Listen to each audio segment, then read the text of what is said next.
Ashford, Virginia, a place where faith was not just a word but a way of life. The small town revolved around its church, St. Mark's, a towering stone steeple that had stood for more than a century. The church was the meeting ground for families, the keeper of traditions, and the anchor of morality. People gathered there on Sundays not just to worship but to remind themselves of who they were, a community bound by faith. And yet, in October of 2014, that faith would be tested in the most brutal way imaginable. The woman at the center of it all was Maria Grayson. At 32 years old, she was the heart of St. Mark's. To anyone who knew her, Maria was the embodiment of kindness. She organized food drives, helped widows with their groceries, sat with the sick in their hospital rooms, and ran Sunday school with laughter that lifted every child's spirit. Her presence seemed to confirm everything good the church claimed to represent. She wasn't just loved, she was needed. That's why her disappearance on the evening of October 14th sent ripples of panic through the town. She had been expected at choir rehearsal, but the pews she always filled sat empty. Her phone went unanswered. Maria was reliable to the point of predictability, and for her to vanish without explanation was unthinkable. By morning, worry had transformed into horror. Inside St. Mark's, near the altar where she had prayed countless times before, Maria's body was found. The brutality of the scene shook even seasoned investigators. Blood pooled on the cold stone floor, and a crude cross had been drawn in it, as if mocking the very faith the building stood for. The sanctuary, the heart of Ashford, had been transformed into a place of terror. Detectives Allison Harper and Mark Ridgway were called in to investigate. Both had years of experience, but as they stepped into the church that morning, a heaviness hung in the air. Something about the crime was different. It wasn't just murder. It was a violation of the most sacred ground in town. What they saw seared itself into memory: Maria's broken form, the blood-stained cross, the silence of the church that once echoed with hymns. There were no broken locks.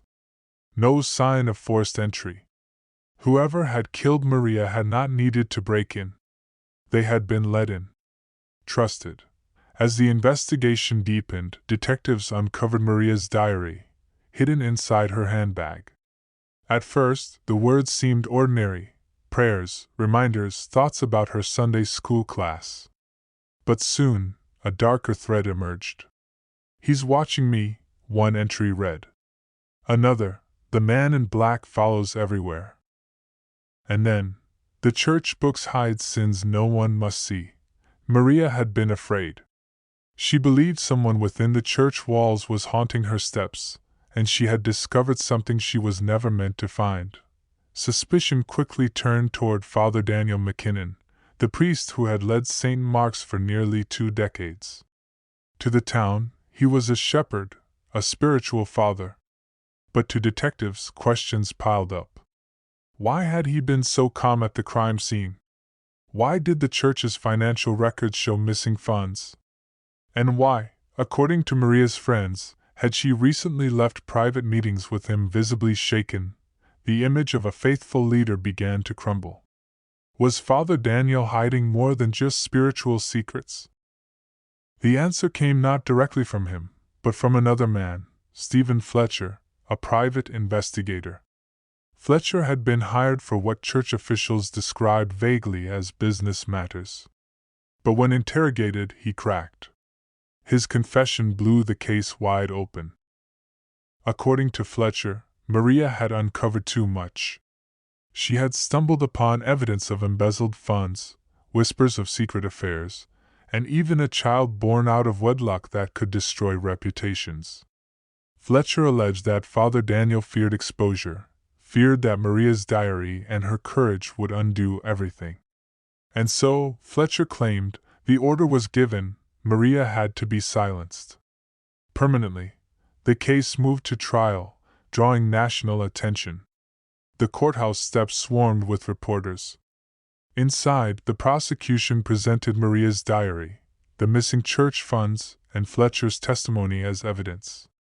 They painted a picture of betrayal cloaked in holiness.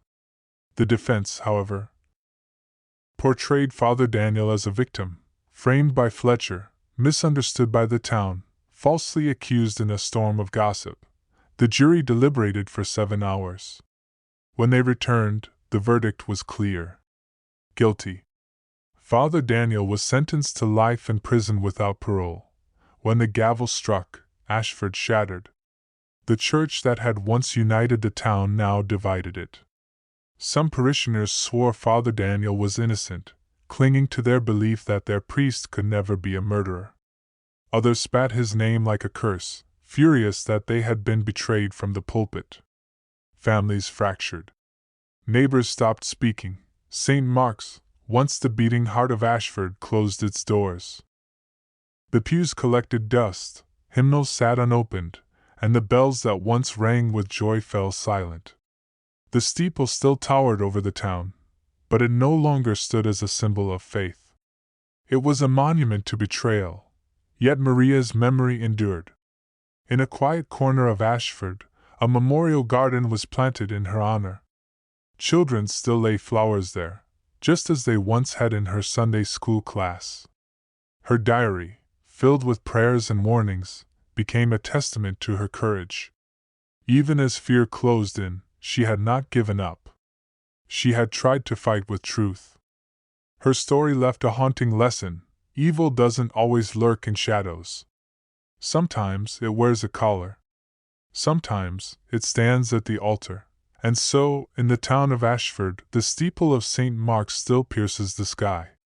But its bells no longer ring. Its walls are no longer sacred. The building remains, not as a sanctuary, but as a hollow shell, a reminder of what happens when trust is broken, when faith is weaponized, and when the very place meant to protect becomes the place where innocence dies. This was the story of Maria Grayson. This was the murder at St. Mark's.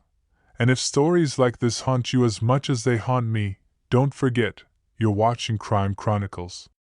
Subscribe and join us as we uncover more stories where truth hides in shadows, and justice waits in silence.